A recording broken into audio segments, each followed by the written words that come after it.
곧 이어서도 설명을 드릴 것인데, 이때 대통령의 문건 교부 장면을 주시하고 있던 박성재 장관과 송미령 장관과 피고인 중에서 박성재 장관도 이 법정에서도 윤석열 대통령께서 최상목 장관에게 문건을 교부하는 장면을 본 기억이 난다라고 증언한 바 있습니다. 계속해서 영상을 보시면 윤석열 대통령이 최상목 장관에게 문건을 건넨 뒤에도 윤석열 대통령의 손에는 또 다른 문건이 있기 때문에 이때 참석자들은 대통령이 최상목 장관 외에 다른 참석자들에게도 관련한 문건을 줄 수도 있다고 생각하였을 것입니다. 손에 든 문건을 바라보던 윤석열 대통령이 피고인에게 무언가 말을 걸고 피고인이 여기에 대답을 하며 다른 참석자들도 여전히 대통령이 손에 든 문건을 바라보고 있습니다. 따라서 이때 윤석열 대통령이 피고인에게 한 말도 손에 든 문건이나 피고인에게 대통령이 준 문건 내용과 관련이 있는 내용일 것으로 보입니다. 세 번째 영상 보여드리겠습니다.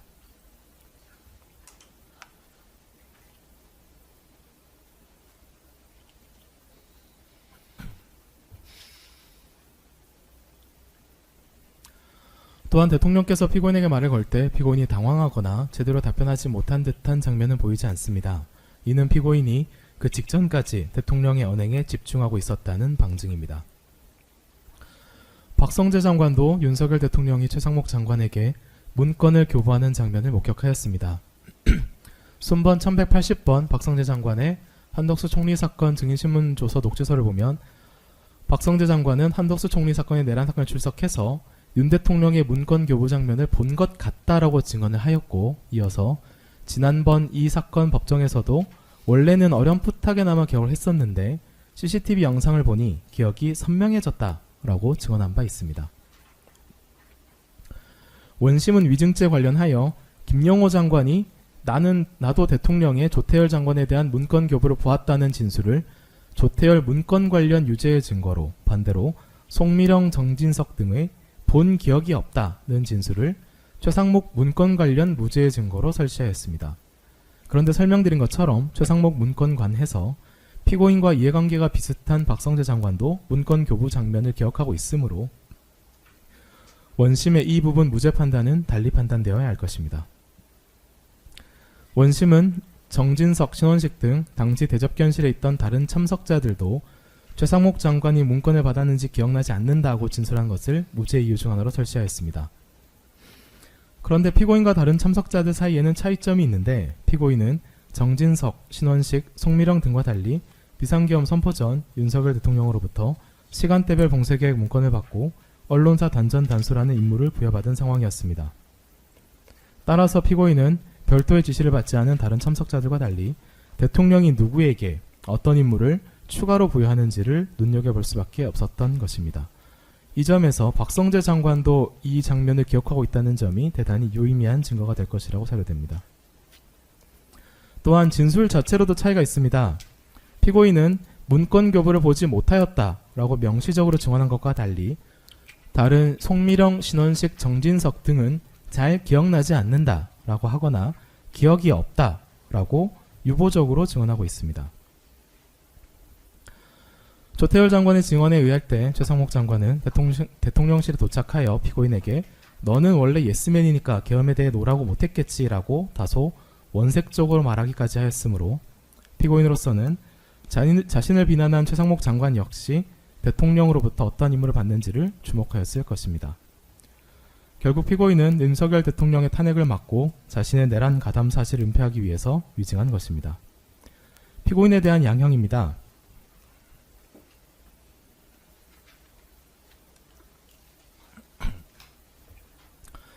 피고인의 행동은 계엄 당시 임무 지시를 받고도 불법적인 임무 수행을 용감하게 거부하거나 소극적으로 수행했던 군경들의 모습과 대조됩니다.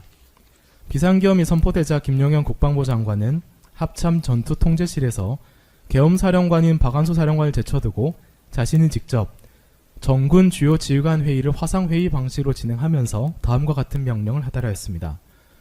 대통령의 뜻을 받들어 임무를 하달한다. 이 시간 이후 모든 군사작전은 장관이 책임진다. 오직 부여된 임무에만 전념하라. 명령에 불응하거나 태만한 자는 항명죄로 다스려 군율의 엄중함을 보이겠다.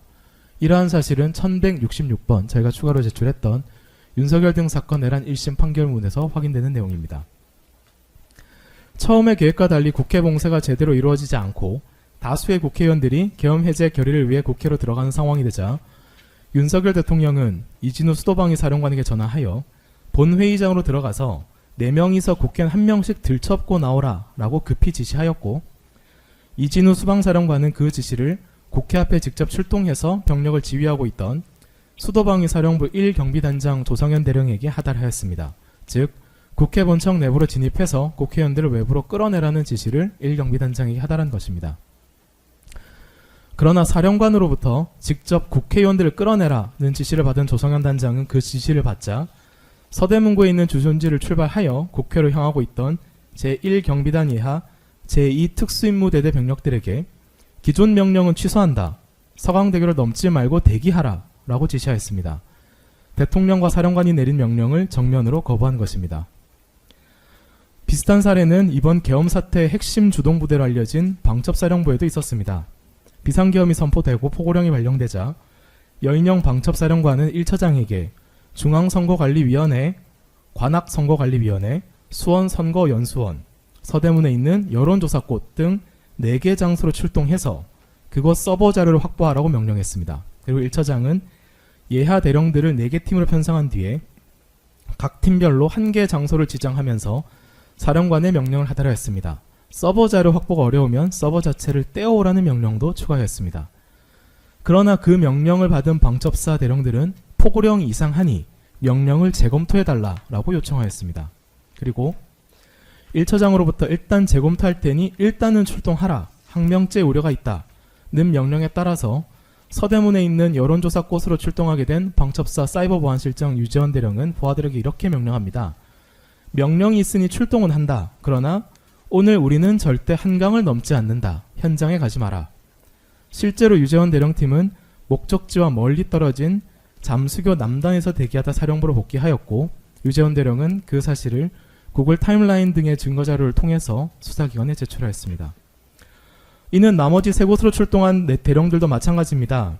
이들은 모두 부하들에게 현장에 가지 말고 원거리 대기하라 라고 지시했고, 그 명령을 받은 방첩사 병력들은 작전 중임에도 현장에서 멀리 떨어진 편의점에 들러 일부러 그곳 CCTV에 얼굴을 비추거나 고속도로 휴게소에 멈춰서 카드 결제를 한 뒤에 영수증을 챙겨두었습니다. 즉, 나는 명령에 의해서 어쩔 수 없이 사령부에서 출발했지만 목적지로 가지 않았고 불법적인 명령을 수행하지도 않았다라는 사실을 입증하려 했던 것입니다.